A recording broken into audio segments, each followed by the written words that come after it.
Hello, welcome everybody. Happy February. Jen and I are glad to be here with you this Monday afternoon, HR Huddle. We were just reflecting that given it's February and Valentine's Day is coming up and we're like in our peak periods for most of us, I think. Busy season is ramping up and we were thinking about busy season and when we have busy seasons or our peak periods or when we used to travel back in the olden days in 2019, we would always look at each other in the camera or over the phone in an airport and say, gosh, we're blessed. We are so fortunate. And sometimes it can be daunting and overwhelming, looking down the pipeline of what's coming. And we have just always found it is so helpful to reframe that and come at it from a blessing. And we'd rather deal with this opportunity rather than the opposite challenge of not having the list. So we just thought we would start there and kind of get centered on that. We know it always helps us as well. So that's where we thought we would start today.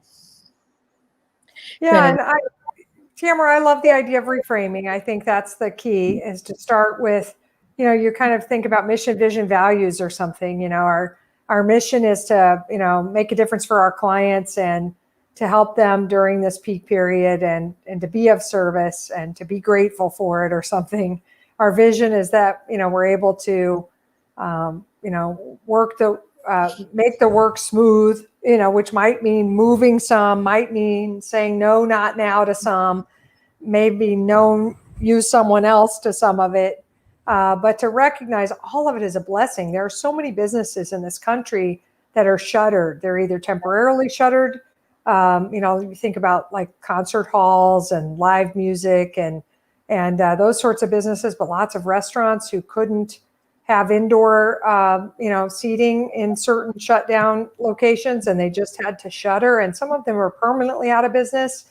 Yeah. And we're going to see more of that. And, it's sometimes I feel like we sit around and we complain about all the work we have to do as if it were this, horrible burden and obligation, instead of looking at it like this great privilege and big opportunity, especially inside the pandemic and these uncertain economic times. And I know some people might be uncertain economic times. I mean, we have a tsunami of work to do in the next 3 months, and I get it. But to just try to think of it more positively and recognize that, at the end of the busy period, and we at one point wrote a blog that talked about changing the name of busy season to blessed season. Right. If we could start, I'm blessed, this is a blessing.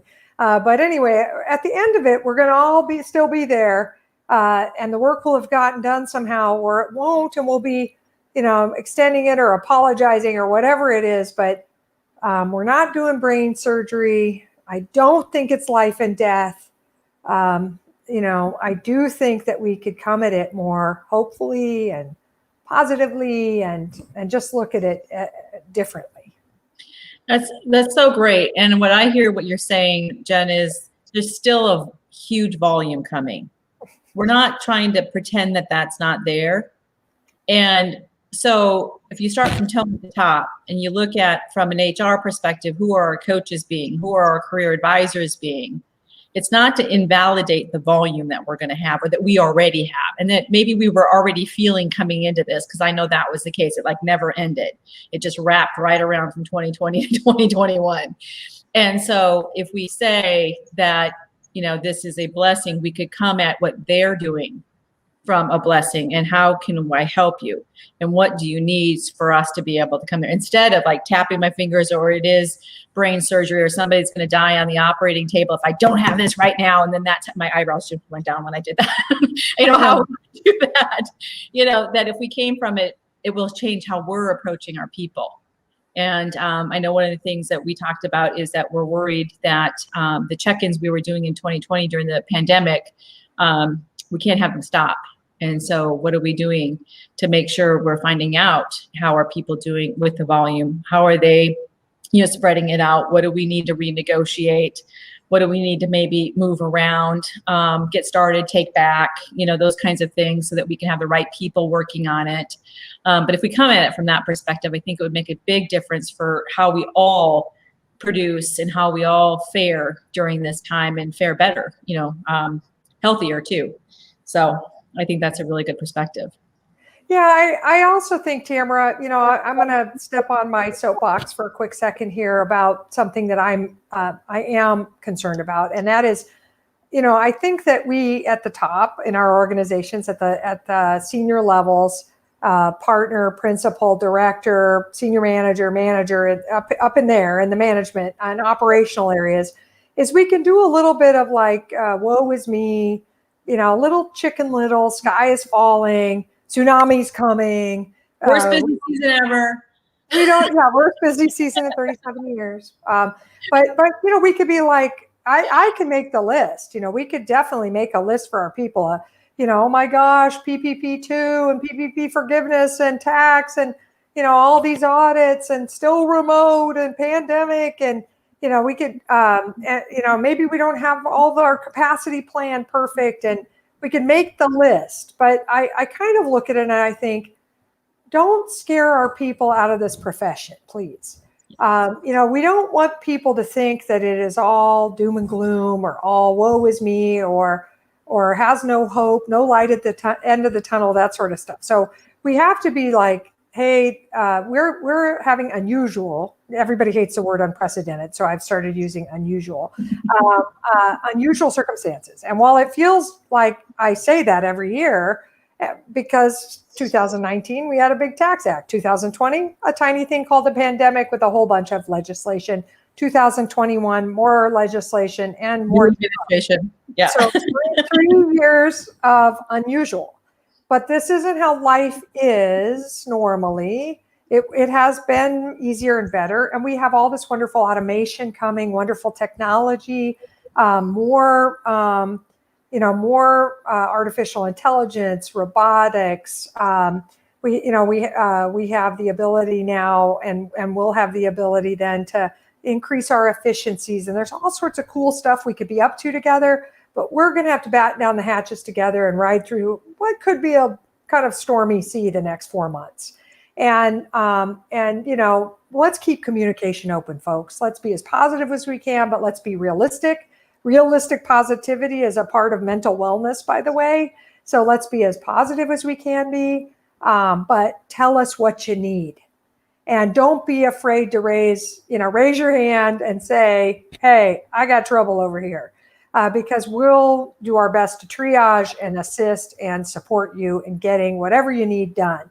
And then keep those channels open, like you said. The check-ins, people did them furiously, like every day or every week, the first 4 or 5 months of the pandemic. Then they slowed and our distance between them got wider. And then they almost went away. We heard in a lot of firms, we got too busy at the second blessed season, the fall one. And then the holidays came and we just kind of fell away from those check-ins. And we thought, gosh, those check-ins take a lot of time. I don't want to do them. Well, boy, we better get back to them. Because if we want to keep communication open, that's one of the best ways to do it is to check in and say, how are you really? What can I do for you? How could I be of assistance? What's not working that you need help with? What is working that we could replicate somewhere else? If you show me, the latest things you're doing that are really helping you, maybe I could share those with others and we could pass those strategies along. But we're going to need to keep those check-ins happening. Yeah. And I think part of the check-ins, two things that you made me think of. One is not scaring people away out of the profession. And I think that for some newer people, they don't know what to expect. And then they watch the Chicken Little and hear the Chicken Little and they're like, you're kidding me. And we can help them figure out how to manage the volume and how to pace themselves and how to manage expectations at home. I think there's, I was talking to this leadership group and there was a couple of gentlemen that have really figured it out. And they're young in their early 30s. And I'm like, who are you coaching on that? So that people can figure out how do we make this work and make it work together and not just within the firm, but their extended community. And I think that's part of the check-in. We could also do a virtual lunch and learn and talk about that, just some strategies for managing, the busy season and the volume and our blessed time that we have here, so that they know what to expect. And I think that pacing themselves is really important. I think the other thing is sometimes there's a personality difference that I do not like a long list. That overwhelms me. It freaks me out. I might say things like, no, I can't take it because I'm completely full this week. And that can feel indignant to a manager making an assignment. But part of that is just the way they're wired. And if we talk about having a list, is actually really good. Having a backlog, sometimes we call it. It's a good thing. And why, and how do we manage it and prioritize it and make sure we have by when dates, real budgets, not necessarily the budget we sold it for. What's it really going to take? Is there training time involved? Because that's where we can get in trouble and it's taking longer, or back and forth, or whatever coaching we might need to do. But I think helping people understand and figure out how to navigate that too. And it's different for people. Some people are like, no problem. I got this. I know it's a list. It's always going to be here. Other people are like, this is brutal. It's like messing with my mind and my sanity and, how I feel about it. That's part of that mental wellness. So those are a couple things to think about in the check-ins, is to look for there's spots like that. And I'm sure there's more, but those were two that I thought of, Jen, when you were talking, that we should just make sure we try to uncover, surface up, because we can help them with that. That's we can help them with. I love it. Well, and Tamara, I was just thinking about the fact that, I am a runner. And I belong to a number of runners groups, and I've done some difficult running. I've run a few marathons, and I'm planning to run an ultra marathon this year. I'm committing here for the first time in public that I'm going to run a 50K this fall. And when you running is not easy. Okay, so even running a mile or whatever, if you're a runner, it's never easy. Your internal dialogue is always like, oh, this is going to be hard. I run in Nebraska a lot, outside, wind, winter, ice, all of that, or heat, super heat, humidity, whatever. It's not easy. So runners know this. They know we are like a club or a tribe of people that do something hard. And so while we're doing it, we try not to complain about it. And instead, what we do is we encourage each other. Right. So like we say things like, go get it. Somebody says, I've got to run 10 today, and they'll post that. A whole bunch of other people will go, kill it, go get it. You got this. I don't hear that when we're doing something hard during our blessed season. I don't hear like, hey guys, make it a great day. Let's get it. I don't hear that happening from the sidelines or from the top or from, the cheering section or from our own individual selves to ourselves. Instead, we're like, drudgery, or gosh, do your best, or, there's just something sort of not elevated and motivated and inspired to maximize performance and really appreciate what we're getting to do, instead of looking at it like this, chore. And it is a chore. It's not to be minimized, but it's, again, mental framing and power of positive messaging, mantras, we can do this, guys. We've got this. Look at how many returns we filed this month. Amazing. Super work, everybody. Let's keep it up. I just don't know if that kind of messaging is coming from it, but picture that you're in a running group. That's what you're going to do this blessed season. You're going to be like a runner's tribe, and you're going to encourage each other. That doesn't mean, by the way, somebody's, got to take a break and get water or whatever. We're not helping them take that break. Right. We're going to have to get them off and help them. But I do think there is a whole lot of like, let's talk about everything that's wrong. Right. Or something. Complain. We can get complaining about it. Sure, we do. And it's probably, valid. There's a lot, but I get to choose what I'm going to say and how I'm going to approach it. And I love the idea of the support. So when I ran my first 10-mile many years ago, and I didn't know what I was doing, and I just said I was going to do it. I know that's how I do things. I had no idea that running is not an individual sport. People think about running as an individual sport. It is not an individual sport. I mean, I was in tears with the people cheering on the sides and the music and go get it. And this lady in her 70s ran with me for a little while because my family was supposed to show up. And thank goodness they didn't, because I would have quit at the 7-mile marker. And, I was just like, who are these people? And so in our firms, who are the people that are going to cheer them on? How can we have, some fun sprinkled in? What can we do from an HR perspective? I'm sitting at my sister-in-law's desk right now, and she has these lunchbox notes that she sends to her grandkids. Like who's sending, lunchbox notes? I mean, I just love it, and so, Valentine's, there's a stack of Valentines here also, sprinkling Valentines, and we might need to do that remotely. We might need to picture that differently. I can't put chocolates on everybody's desk or a little Valentine's. I could buy the little Teams.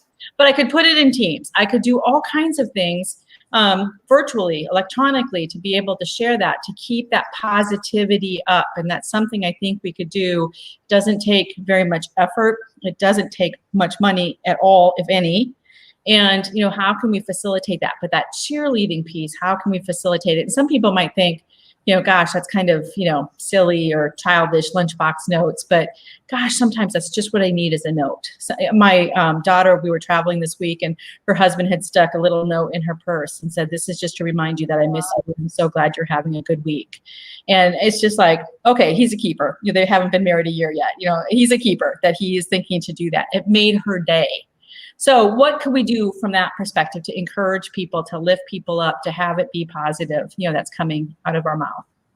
And it could be like, a GIF, contest or something where we're going to say, let's post a silly GIF around this or that or whatever it is. Or, it could be fun. It doesn't all have to be like, some of it should be acknowledgement and gratitude and encouragement, encouraging words. Some of it could be funny. We love to laugh. Laughing brings, a lot of release of tension and anxiety.